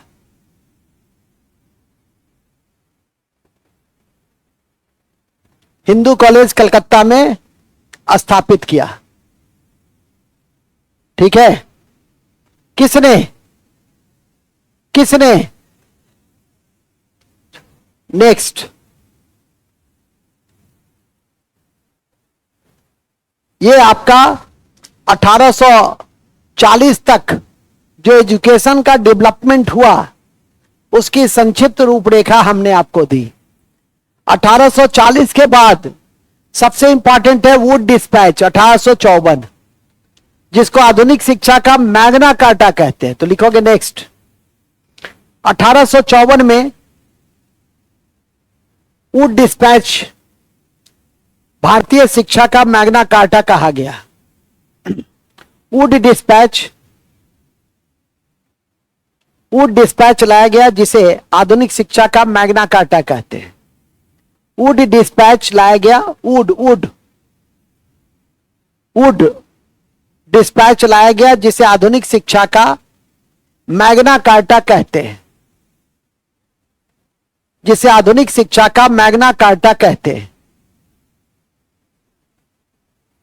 आधुनिक शिक्षा का मैग्ना कार्टा कहते हैं।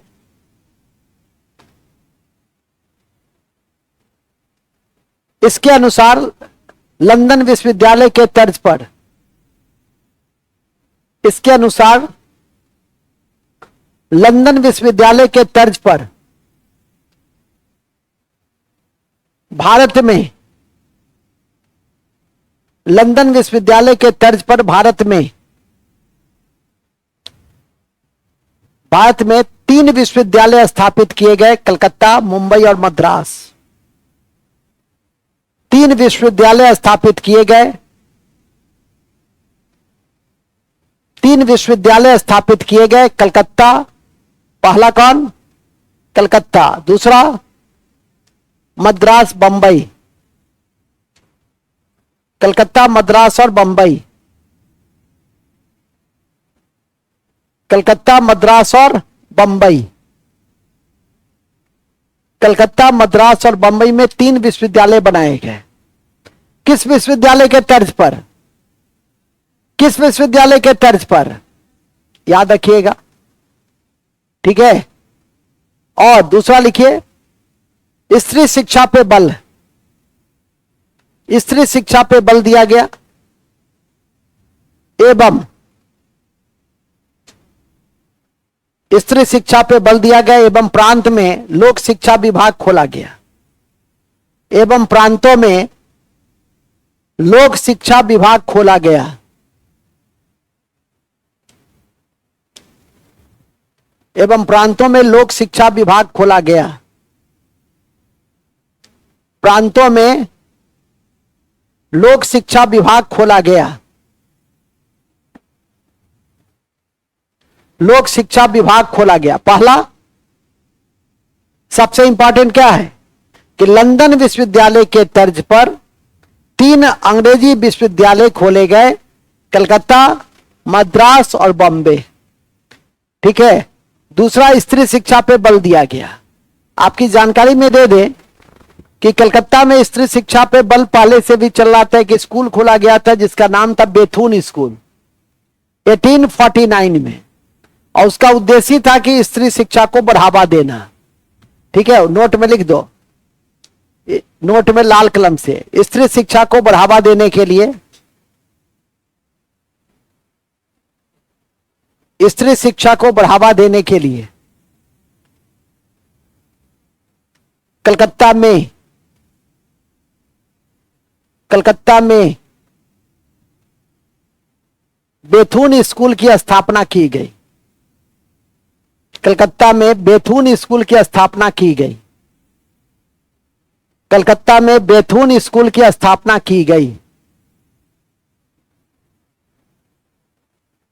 कलकत्ता में बेथुन स्कूल की स्थापना की गई। कलकत्ता में बेथुन स्कूल की स्थापना की गई। अंडरलाइन कर देंगे, ठीक है। चलिए,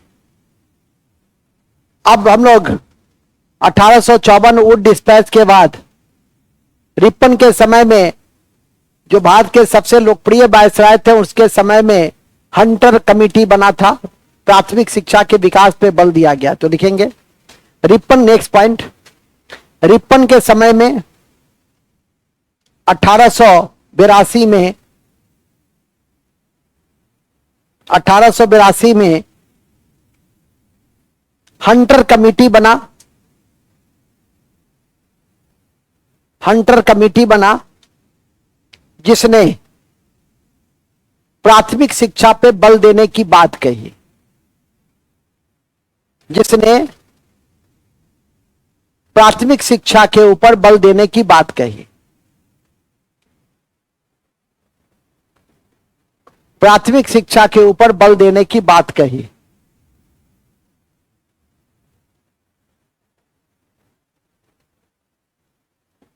प्राथमिक शिक्षा के ऊपर बल देने की बात कही। किसमें? किसमें? तो इसको ध्यान रखिएगा, किसके समय आया था हंटर आयोग? रिपन। बस। अब आइए कर्जन के समय में, कर्जन के नेक्स्ट पॉइंट, कर्जन के समय में 1904 में भारतीय विश्वविद्यालय अधिनियम लाया गया। भारतीय विश्वविद्यालय अधिनियम लाया गया। भारतीय विश्वविद्यालय अधिनियम लाया गया।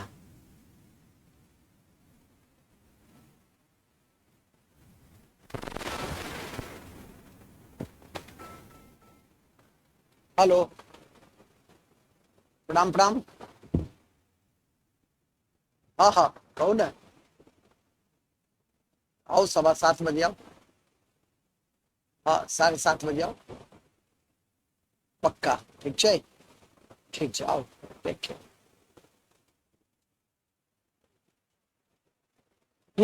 कहाँ थे हम लोग? हम लोग बड़े अच्छे जगह पे थे। हाँ, 1904 में विश्वविद्यालय शिक्षा अधिनियम लाया गया, जिसको याद रखिएगा। और हालांकि इसके पहले 1902 में एक रेले आयोग आया था, जिसने शिक्षा के ऊपर विमर्श किया कि पहले जितना काम किया गया है वो कहां तक भारतीयों के लिए लाभदायक हुआ है। और उसी आयोग में 2 भारतीयों की भी नियुक्ति की गई थी, जो मैंने बताया था, एक बिलग्रामी थे, दूसरा बनर्जी थे। गुरुदास बनर्जी और बिलग्रामी, इस दोनों भारतीयों को भी परीक्षा के दृष्टि से याद रखेंगे। तो लिखेंगे, उसमें एक लाइन लिख दीजिए। इस क्रम में 1902 में रेले आयोग गठित की गई थी। रेले आयोग गठित की गई थी। रेले आयोग गठित की गई थी। रेले आयोग गठित की गई थी। रेले आयोग गठित की गई थी, जिसमें 2 भारतीय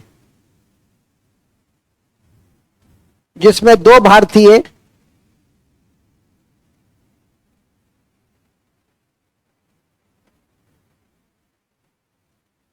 जिसमें 2 भारतीय कौन कौन 2 भारतीय? पहला सैयद हुसैन बिलग्रामी। सैयद हुसैन बिलग्रामी, सैयद हुसैन बिलग्रामी और सैयद हुसैन बिलग्रामी और सैयद हुसैन बिलग्रामी और गुरुदास बनर्जी, गुरुदास बनर्जी को सम्मिलित किया गया। गुरुदास बनर्जी को सम्मिलित किया गया। गुरुदास बनर्जी को सम्मिलित किया गया। गुरुदास बनर्जी को सम्मिलित किया गया, याद रखिए। और इसी क्रम में हमारा 1902 रेले आयोग और उसके पृष्ठभूमि में 1904 भारतीय विश्वविद्यालय अधिनियम। आज जो विश्वविद्यालय में जो व्यवस्था देखते हैं, सीनेट वगैरह जो डिसीजन लेता है विश्वविद्यालय के विकास में, वो उसी समय की देन है जो कर्जन ने दिया था। याद रखिएगा। और उसके बाद आता है 1917 में सैडलर आयोग, जो 10+2+3 की शिक्षा का क्या किया, अनुशंसा किया, जो आप लोग सबको 10+2+3 ही मिला है। 10 साल का मैट्रिकुलेशन, 2 साल का इंटरमीडिएट और 3 साल की ग्रेजुएशन की जो डिग्री है वो उसी आधार पे मिली है। कोई 4 साल 5 साल वाले तो डिग्री वाले हैं नहीं, 2 साल इंटर और 3 साल ग्रेजुएशन। तो लिखेंगे 1917 में 1917 में सैडलर आयोग लाया गया। 1917 में सैडलर आयोग लाया गया। चेम्सफोर्ड, उस समय भारत के वायसराय थे चेम्सफोर्ड। चेम्सफोर्ड, ठीक है। तो सैडलर आयोग किसके समय आया? और भारतीय विश्वविद्यालय अधिनियम किसके समय आया? Lord Curzon. भारतीय विश्वविद्यालय अधिनियम किसके समय आया? Lord Curzon. अभी मैंने बताया कि भारतीय विश्वविद्यालय पर सरकारी नियंत्रण बढ़ा दिया गया, ठीक है कि नहीं। आज भी विश्वविद्यालय हमारे यहां क्या है, स्वायत्त है। और उसके हेड कौन होते हैं? Vice chancellor. उसके ऊपर कौन होते हैं? चांसलर, ठीक है कि नहीं। जब तक के पाठक साहब रहे तब तक इन वाइस चांसलरों की क्या स्थिति थी वो आप समझ सकते हैं। बिल्कुल सही कहा, ऐसा नहीं है, के पाठक साहब ने बिल्कुल सही कहा कि आप वित्तीय अनियमितता स्वायत्तता के नाम पे करेंगे तो सरकार चुप नहीं बैठेगी। और सरकार हम हैं, अपर मुख्य सचिव सरकार है, जो ये देखेगी कि आप नियुक्ति करते हैं तो आप स्वतंत्र तरीके से नियुक्ति करते हैं, पैसे लेकर नियुक्ति करते हैं स्वायत्तता के नाम पर। कई बिंदुओं पे वित्तीय अनियमितताएं देखी जाती है, तो आपका ऑब्जर्वेशन कौन करेगा?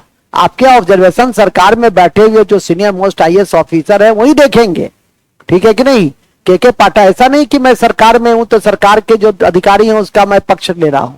उनकी जो समालोचना थी वो बहुत हद तक सही थी, हाँ एटीट्यूड प्रॉब्लम था, ठीक है कि नहीं। जो तरीका अपनाया वो सही नहीं था। हमारे यहाँ चांसलर सर्वश्रेष्ठ, महामहिम, राज्यपाल, उस पद की गरिमा के आलोक में जब उन्होंने बुलाया तो जाना चाहिए था, ठीक है कि नहीं। उसमें आप न गए, ठीक है, सरकार क्या करेगा? ज्यादा से ज्यादा एक स्पष्टीकरण पूछेगा, आपका ट्रांसफर कर देगा, उससे ज्यादा तो आपको कुछ कर नहीं सकता है, ठीक है कि नहीं। लेकिन इससे वो जो संवैधानिक पद है, जो राज्य का संवैधानिक प्रधान है, उस पद की गरिमा को हरास लगता है, ठेस पहुंचता है, ठीक है। एक संतुलित व्यक्ति इस तरह के दृष्टिकोण नहीं अपना सकते हैं। मूल बिंदु पे आ जाइए। मूल बिंदु कहां है? मूल बिंदु है जैसा कि मैंने कहा, और इसीलिए मैं बता दूं कि विश्वविद्यालय पे जो सरकारी नियंत्रण बढ़ाया गया, तो गोखले ने कहा कि यह अधिनियम आगे की ओर ले जाने वाला नहीं है, बल्कि पीछे की ओर जाने वाला यह अधिनियम है। कौन सा अधिनियम? भारत विश्वविद्यालय अधिनियम 1904। लेकिन अब हम लोग सैडलर में पहुंच गए हैं, और सैडलर में सैडलर में 2 भारतीयों को भी सम्मिलित किया गया। एक था आशुतोष बनर्जी, तो लिख लिए हैं क्या? वो नहीं लिखे हैं, सैडलर आयोग बना दिए हैं ना, लिखेंगे इस आयोग में 2 भारतीय, आशुतोष मुखर्जी और जियाउद्दीन अहमद। आशुतोष मुखर्जी और जियाउद्दीन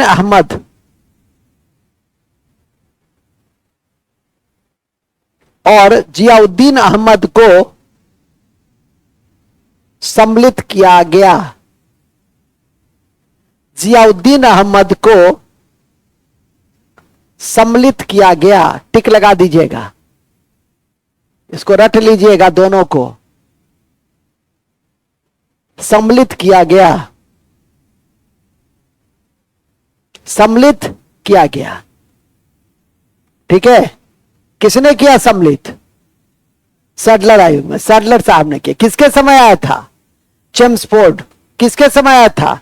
चेम्सफोर्ड के समय आया था। नेक्स्ट, अब उसका उद्देश्य क्या था? तो लिखेंगे उद्देश्य था 10+2+3 को लागू करना। इसका उद्देश्य, अरे नारायण को देखे थे शायद, कहां बैठा है नारायण? टोपी उपी लगा के बैठता है, हम उतना देर से ढूंढ रहे थे, तुम कहे कहां गायब हो गया वो, ठीक है। सुनो बजरंगी, सुभाष, तुम लोग जो बैठा है, नीतीश, सब लोग, यूट्यूब लाइव पे सबसे पहला आंसर तुम लोग का आना चाहिए। नारायण सुन रहा है, समझा कि नहीं समझा? ये नहीं कि दबकी मार के सुत जाता है, अब बीच में कोई क्वेश्चन सही मिल गया तो मारता है ए, तो एक ए वाला उसमें है एमपी, वो पहले से ही क्वेश्चन शुरू होने से पहले ही आंसर दे देता है ए। अब कुछ चेंज किया है ट्रेंड, अब बी भी लिख देता है, सी भी लिखता है, डी भी लिखता है, फटाफट फटाफट। लगता है कि वो हमको फुसला, वो ठग रहा है। अरे हमको क्या ठगेगा, क्वेश्चन को पढ़ करके बनाओ। बी के अलावा सी पर भी टिक लग गया तो कोई खास बात नहीं है, ठीक है कि नहीं, लेकिन बनाओ, देख करके बनाओ कि चुनावी बॉन्ड के लिए कौन सी संस्था महत्वपूर्ण भूमिका निभा रही थी। तो एसबीआई, ठीक है, देखोगे तब ना, नहीं तो आरबीआई। पहले ही डिसाइड कर लोगे कि ये पे मारना है तो ये में रहेगा आरबीआई, ठीक है कि नहीं। और आरबीआई को अभी लंदन में, सुन लीजिए, आरबीआई को अभी लंदन में केंद्रीय बैंकिंग पुरस्कार के क्षेत्र में सर्वश्रेष्ठ जोखिम प्रबंधन के लिए अवार्ड दिया गया है। और उसके गवर्नर कौन है? शक्तिकांत दास।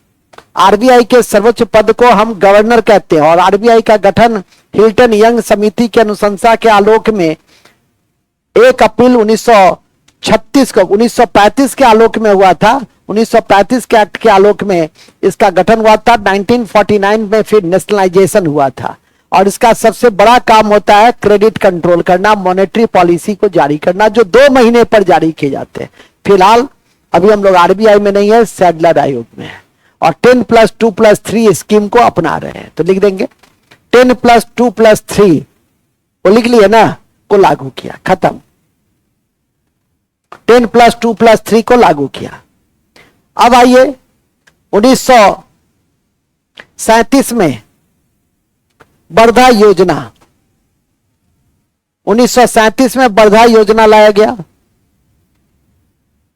लिनलिथगो के समय में। वर्धा योजना 1937 में लिनलिथगो के समय में लाया गया। लिनलिथगो के समय में लाया गया। इस योजना को जाकिर हुसैन ने तैयार किया था। इस योजना को जाकिर हुसैन ने तैयार किया था।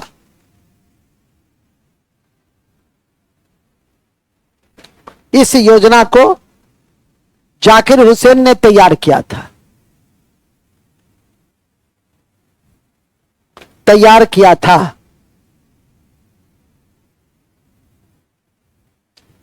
जाकिर हुसैन ने तैयार किया था, ठीक है। और इसमें महात्मा गांधी के शिक्षा के क्षेत्र में दिए गए विचारों को लागू किया गया।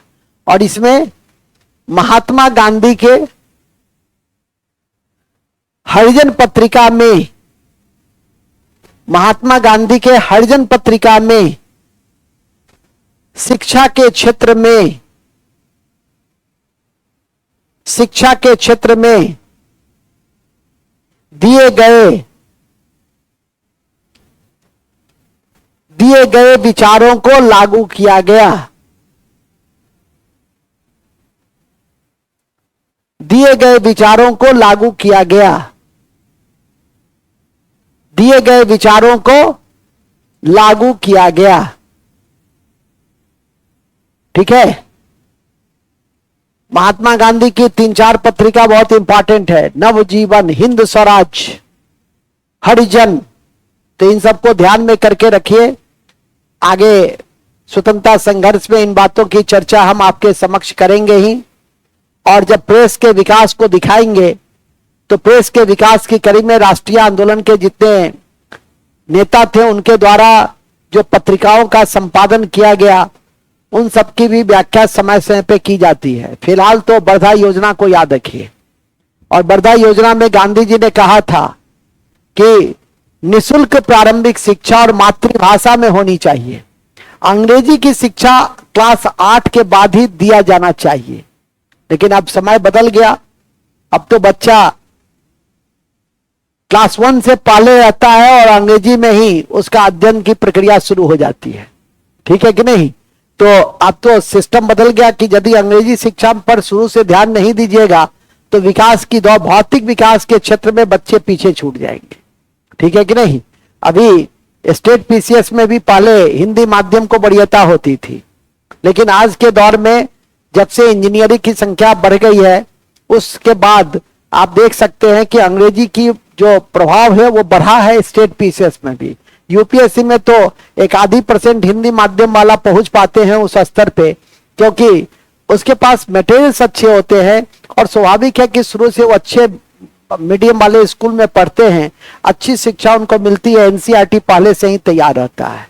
सरकारी विद्यालय जो हिंदी पे आधारित है वहां एनसीईआरटी वगैरह पे बल नहीं दिए जाते हैं, जिससे कि उसको तैयार करने में ही कई बरस लग जाते हैं।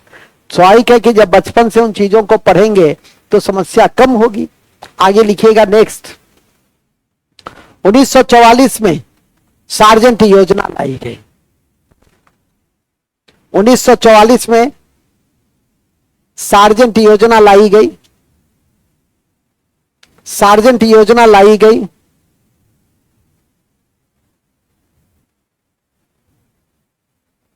सार्जेंट योजना लाई गई। बस आजादी के बाद, अब लिख देंगे लास्ट है, आजादी के बाद राधा कृष्णन आयोग 1948 में लाया गया। राधा कृष्णन आयोग 1948 में लाया गया, जिसके द्वारा यूजीसी का गठन हुआ 1953 में। जिसके द्वारा यूजीसी का गठन हुआ 1953 में। यूजीसी यूनिवर्सिटी ग्रांट कमीशन का गठन हुआ। कौन है? कौन है? अभी आए हैं, आइए।